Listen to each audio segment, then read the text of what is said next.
Central Coast News right now. This is breaking news. We have three breaking news events to begin with this evening. The first near Pajaro, where a bicyclist hit by a car is now dead.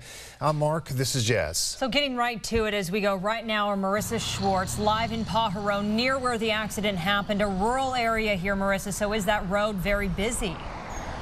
It is very busy, Jazzy. You can see just behind me the accident here happened along Salinas Road. At about 2:45 today, there's still an officer down there at the scene. You can see all the cars for yourself. It's a very busy road. CHP says cyclists are often seen riding along the shoulder here. Officers say this cyclist was riding northbound in the right-hand shoulder and made a sharp left turn into oncoming traffic. That's when a car in the left lane hit the cyclists. Officers say the victim is a man in his 50s and he was wearing cycling gear, including a helmet. Officers say it's very important for everybody to be alert on the road, even during the daytime. Actually look both ways for traffic before making a left turn.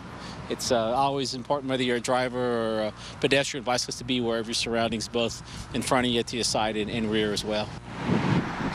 No one else was involved in this crash and the driver wasn't hurt. A close friend of the driver says the female driver is just very shaken up right now and feeling very nervous.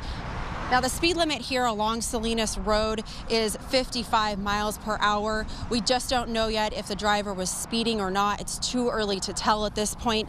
But again, drivers need to be extra cautious along Salinas Road here because the shoulder further up there, closer toward the crash, is very, very narrow. And in fact, it's incredibly narrow right where that crash happened.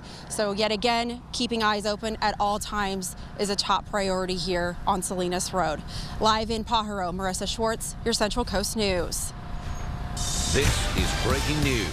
Meantime, this bit of news is Monterey Fire and other crews cleared the scene of a potential hazmat situation in Sand City. It started actually around 12:30 this afternoon, and an odor was coming from the sewer system at 501 Ortiz Street. Several agencies responded, including Seaside Sanitary, Monterey County Environmental Health, and Sand City Police. They could detect some sort of odor that could have been explosive, even in nature, but could not find a source after a thorough check. This is breaking news. A statewide Amber Alert out of Oakland. A teenage girl and an older man were kidnapped in a carjacking outside of a supermarket this afternoon. A black man with a knife was seen getting into the SUV and forcing the man inside to drive away. The girl inside is 13 years old. The car is described as a red or burgundy 2001 Infiniti SUV, license plate number 6JFM648.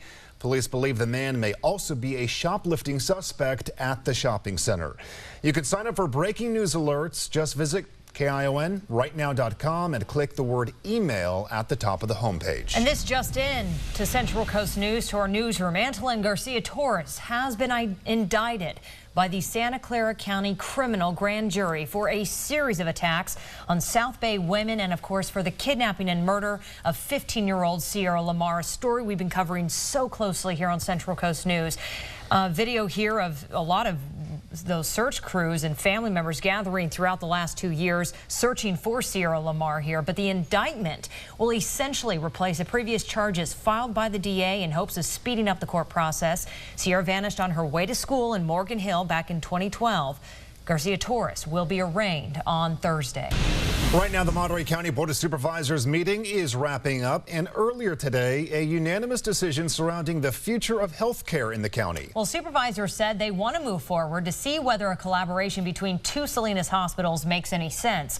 Central Coast News reporter Jacqueline Tuala just got back from that meeting. So, Jackie, what does this next step mean then for both Natividad Medical Center and SVMH? Well, just to clarify, this does not mean that the partnership is actually going to happen. What this means is that the board is going to explore the idea further through fact-finding before those big talks can start. So today the board voted to create a committee to lay down the rules of negotiation and get input from all stakeholders to find out what their needs are. Now, given their experience with the community, Supervisors Fernando Armenta and Simone Salinas were chosen to form that team. I caught up with representatives from both hospitals, and here's what they had to say. I think if we can do it in an open manner, in a manner that's respectful to both organizations, the people are going to win, and we can continue to do some incredible things here in this community. There may be great opportunity for collaboration, and that's that is what it appears to be on the surface of it, but it requires much deeper look beyond the surface to see if the two institutions could work more carefully together.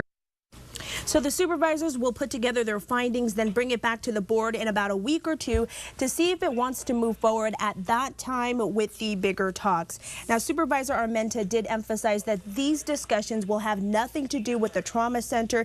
He says that decision to move forward with the construction has already been made, and he does not want to touch it again. Jacqueline Tuala in the Content Center, your Central Coast News. Jacqueline, thanks. Also at the Board of Supervisors meeting this afternoon, new information on the effort to expand the Monterey County Jail. The probation department is starting a $20,000 study. The study will look at pretrial sentencing trends and court procedures to possibly reduce the number of people going to jail and for how long. The study should take several weeks. Sheriff Scott Miller will also be meeting with community groups. He hopes to address concerns about having more rehab programs in the county jail system. Police in Santa Cruz are still looking for this man. William Jones is accused of stabbing a male victim while trying to steal his bicycle over the weekend. Jones is on parole and is wanted in Idaho for murder. He is considered armed and very dangerous. If you see him, call 911. And now new information on the sewage spill into our Monterey Bay. We first told you last night at 10 that signs were not posted at Lovers Point despite the beach being closed by the county health department. Central Coast News reporter Cassandra Arsenault is live into PG. And Cassie, you can explain how the human waste even got to the bay. But first, those signs are now up. Yes, Mark, the signs are up and they're keeping people from stepping foot on the beach at Lovers Point Park today. Now, the sewage spill did start at a house in Monterey. It went down the stormwater system, leaking 900 gallons of sewage. And one of the reasons the signs just went up today is because at one point they thought it was contained. The beach area at Lovers Point Park is desolate today. Not a soul is stepping foot on the sand because of these alarming red contamination signs. We did have yesterday an elevated reading at Lovers Point Beach. There's no way of knowing at this point whether this closure at the beach was related to this spill or not. Number one, we don't know if the spill actually reached the ocean. Number two, given the tide patterns and the wave patterns we had last week, we typically get a closure because when the bay is relatively calm, there can be an accumulation of dirty water. The spill was finally noticed Sunday night in Monterey. The warning signs at Lovers Point weren't put up until this morning because the city of Monterey thought it had diverted the sewage. The next day, Monterey County Health Department followed up and found out some of the water wasn't diverted like it should have been. The Pacific Grove city manager said the rain pushed the sewage leak into the storm drainage system. Summer and fall, it actually goes to the sewage treatment plant. Okay. But because in wintertime, the volume of rain that we can get, the sewage treatment plant can't handle that volume, so the overflow does go into the bay. But for sewage to meet the ocean in the nationally protected marine sanctuary more than once is one time too many. And Pacific Grove has had this problem for more than a decade. We do have spills, unfortunately, most of the time caused as a result of people flushing something down the toilet that shouldn't be flushed. Now, the beach will remain closed until the Monterey County Health Department has water samples that deem it safe. However, they have to wait 72 hours after a rainstorm before they can test the water, and the earliest they can do that is tomorrow. In Pacific Grove, I'm Cassandra Arsenault, your Central Coast News. All right, thanks, Cassie. Well, happening today, the Monterey County Office of Education will release its findings of an investigation into dozens of questionable high school transcripts. Monterey Peninsula Unified School District administrators are accused of changing 93 students' transcripts to reflect their attendance in a class that apparently does not exist. Well, there are allegations that last fall, students who earned a D or lower in their Algebra 1 class reportedly had the course's name changed to Algebra Readiness. Students then earned credit since Algebra Readiness is an elective. If the course name stayed the same, students would apparently have not gotten any credit since Algebra 1 requires a C or better. So the investigation spans all 4 high schools within that school district. The school board meets tonight at 7 o'clock. The results are expected to be announced at that time. And right now, a winter storm alert. Several states across the South, including Alabama, Louisiana, and Georgia, are under states of emergency. A new storm yet again moving across that region, dumping more snow and more ice. Just 2 weeks ago, of course, the Atlanta metro area was crippled from a rare winter storm, dropping about 3 inches of snow. We're not looking back, we're looking forward. We want to make sure that we are as prepared as possible and that we can respond as quickly as possible. Well, the governor is encouraging everyone to stay off the roads through Thursday. The storm is expected to bring even more problems to the northeast, where it's only been a week since the last snowstorm there. I'm here in our weather center with our chief meteorologist, Norm Hoffman. So, Norm, the conditions to have this kind of snow in the south, very, very rare. We learned that 2 weeks ago. This time, more prepared, though. Yeah, more prepared. And as we've done, we've had this storm twice in 2 weeks, and it's going to move through again. Let's take a look. As I look at the national satellite map, you can see an area right there where the clouds are moving fairly rapidly as over the 6-hour period here. That is shooting energy cold back into the backside of this system right here. That storm system will track right along the Gulf Coast. It'll be Wednesday, it'll be over southeast Atlanta or southeast Georgia.